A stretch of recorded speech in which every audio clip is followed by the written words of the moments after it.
नमस्कार दोस्तों, आप सभी का एसपी के स्टोरीज में स्वागत है। दोस्तों, क्या आप जैसा बनना चाहते हैं वैसा नहीं बन पा रहे हैं, या आप जो चाहते हैं अगर वो नहीं हो रहा है, तो आज की यह कहानी आपके लिए ही है। दोस्तों, इस कहानी को ध्यान से अंत तक ज़रूर सुने। दोस्तों, अगर आप इस कहानी को अंत तक ध्यान से सुनते हैं तो आपको इस कहानी से कुछ ऐसा सीखने को मिलने वाला है जो आपको आपकी लाइफ में बहुत काम आने वाला है। इसलिए इस कहानी को अंत तक अवश्य सुने।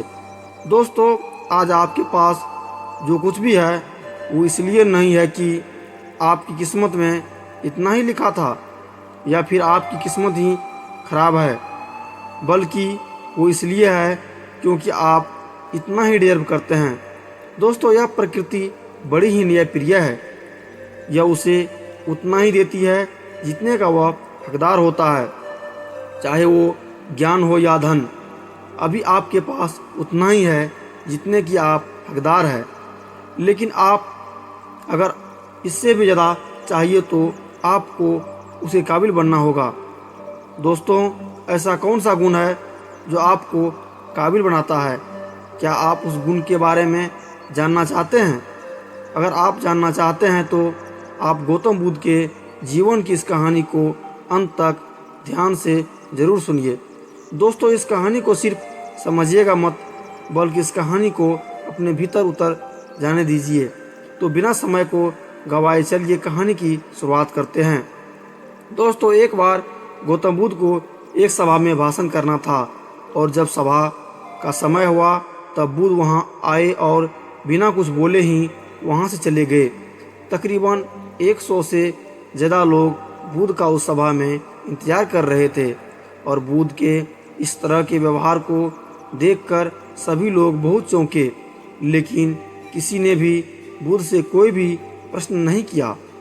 दोस्तों, अगले दिन फिर से सभा का आयोजन हुआ, और दूसरे दिन सभा में लोगों की संख्या तकरीबन घट गई। इस बार तकरीबन 80 लोग सभा में बैठे हुए थे। बुद्ध सभा में आए, लेकिन इस बार भी बुद्ध ने ही वही किया, यानी बुद्ध इस बार भी आए और बिना कुछ बोले ही वहां से चले गए। लोग दोबारा से चौंके, लेकिन किसी ने भी बुद्ध से कोई प्रश्न नहीं किया। अगले दिन सभा का आयोजन फिर से किया, लेकिन इस बार सभा में लोगों की संख्या और घट गई। इस बार सभा में केवल 50 लोग ही आए हुए थे। बुद्ध सभा में फिर से आए और उन्होंने इधर उधर देखा और बिना कुछ बोले ही सभा से चले गए। उसके बाद कुछ लोग क्रोधित भी हुए, क्योंकि लोगों ने अपना काम छोड़कर आए हुए थे, लेकिन किसी ने भी बुद्ध से कोई प्रश्न नहीं किया। अगले दिन फिर से सभा का आयोजन हुआ। दोस्तों, आप लोग जो इस कहानी को सुन रहे हैं, आप में से भी कुछ लोग मन ही मन यह कह रहे होंगे कि अरे, कितना बार सभा का आयोजन होगा, और आप लोगों को भी इस कहानी को सुनते हुए इरिटेशन होना शुरू हुआ होगा। और जिन जिन लोगों को भी अभी इरिटेशन शुरू हो गई है, उन लोगों को तो यह कहानी बड़े ही ध्यान से सुनना चाहिए, क्योंकि यह कहानी आपके लिए ही है। अगले दिन फिर से सभा का आयोजन हुआ, लेकिन इस बार सभा की संख्या और ज़्यादा घट गई थी, यानी इस बार सभा में सिर्फ 30 लोग ही थे। फिर उसके बाद बुद्ध सभा में आए, मुस्कुराए, और फिर से बुद्ध ने वही किया, यानी बिना कुछ बोले ही वहाँ से चले गए। इस बार भी लोग बहुत क्रोधित हुए, और इस बार लोगों ने पीछे से कुछ कहा भी और बड़बड़ाए भी, लेकिन बुद्ध ने उनकी किसी भी प्रश्न का उत्तर नहीं दिया। दोस्तों, अगले दिन फिर से सभा का आयोजन हुआ, और इस बार लोगों की संख्या बहुत ज़्यादा घट गई थी, यानी इस बार सभा में कुल मिलाकर 15 लोगों ही आए हुए थे। इस बार भी बुद्ध सभा में आए, लेकिन इस बार बुद्ध ने अपना आसन ग्रहण कर लेते हैं। फिर बुद्ध बोले, और बुद्ध ने उन 15 लोगों को उपदेश दिया, और वे 15 लोग ही बुद्ध के भिक्षु बन गए, और आगे चलकर उन 15 लोगों ने ही बुद्ध के ज्ञान को अलग अलग दिशाओं में फैला दिया।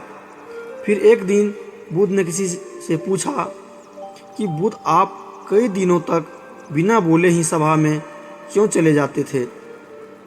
फिर बुद्ध कहते हैं कि उन लोगों को खोज रहा था जो लायक थे, यानी कि पहले दिन 100 से भी ज़्यादा लोग आए हुए थे।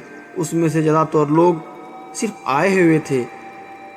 उन्होंने मेरे उपदेश से कोई भी मतलब नहीं था, वे बस आए गए थे। और उसमें से ज़्यादातर लोग सिर्फ देखने और सुनने आए हुए थे कि सभा में क्या होता है। वे मेरे काम के लोग नहीं थे, क्योंकि वे लोग मेरे ज्ञान को औरों तक नहीं पहुंचा सकते थे। मुझे तो उन लोगों की खोज थी जो मेरे ज्ञान को जन जन तक पहुंचा सके। कई दिनों तक सभा से बिना बोले ही मैं इसलिए चला गया क्योंकि मैं देखना चाहता था कि वे लोग कौन है जिनके भीतर वास्तव में प्यास है। जिन लोगों के भीतर में वास्तव में प्यास थी वे लोग अंत तक जरूर रुके, और जो लोग बस ऐसे ही आ गए थे वे लोग पहले या दूसरे दिन ही चले गए। जिनके भीतर धैर्य था उन्होंने मुक्ति का मार्ग भी मिला, और जो लोग जल्दीबाजी में था वे लोग अब घर में बैठे हुए हैं। सवाल यह नहीं है कि मैं तुम्हें क्या दे सकता हूँ, बल्कि सवाल यह है कि तुम क्या ले सकते हो। तुम्हारा पात्र कितना बड़ा है और कितने के तुम हकदार हो। जितने के तुम हकदार हो उससे ज़्यादा तुम्हें नहीं मिलेगा। फिर वह व्यक्ति बुद्ध से पूछता है कि बुद्ध लायक कैसे बने। फिर बुद्ध कहते हैं कि धैर्य के द्वारा जिस व्यक्ति के अंदर धैर्य है वह अपने जीवन में कुछ भी पा सकता है। सभा में जितने भी लोग आए हुए थे और उसमें से अंत तक वही रुके जिनके अंदर धैर्य था। चाहे तुम्हारे जीवन में तुम्हारा लक्ष्य जो कुछ भी हो, लेकिन तुम बिना धैर्य के सफलता के चरम तक नहीं पहुंच सकते। फिर वह व्यक्ति बुद्ध से पूछता है कि कोई व्यक्ति अपने भीतर के धैर्य को कैसे बढ़ाए। बुद्ध कहते हैं कि निरंतर अभ्यास के द्वारा हम अपने भीतर के धैर्य को बढ़ा सकते हैं। जैसे कोई व्यक्ति जब ध्यान करना शुरू कर देता है तो उसका मन उसके सामने कई सारे अड़चने लाता है, लेकिन उसका धैर्य उसे एक दिन उसके लक्ष्य तक जरूर पहुंचा देता है। फिर वह व्यक्ति बुद्ध से कहता है कि मैं समझ गया बुद्ध, मैं समझ गया, यानी मुझे धैर्य के साथ निरंतर अभ्यास करने की आवश्यकता है। दोस्तों, अब आपको समझ आ गया कि आपके पास वो क्यों नहीं है जो आप पाना चाहते हैं, क्योंकि आपके पास उनके लायक नहीं है। आप लायक तभी बनेंगे जब आप अपने भीतर धैर्य को बढ़ाएंगे। और धैर्य कैसे बढ़ेगा? धैर्य बढ़ेगा निरंतर अभ्यास के द्वारा। और अभ्यास कौन करेगा? अभ्यास करेंगे आप। तो फिर करते क्यों नहीं? दोस्तों, खुद से ईमानदारी के साथ एक प्रश्न ज़रूर पूछिए कि जो आप भविष्य में बनना चाहते हैं उसके लिए क्या आप धैर्य के साथ काम कर रहे हैं? दोस्तों, अगर उसका उत्तर नहीं है तो आप अपनी असफलता के लिए जिम्मेदार आप खुद होंगे। दोस्तों, आज की यह गौतम बुद्ध की शिक्षाप्रद कहानी आपको पसंद आई होगी तो नीचे कमेंट बॉक्स में यह ज़रूर लिखिए, और उनके साथ ही इस कहानी को अपने दोस्तों के साथ शेयर करना न भूलें। धन्यवाद।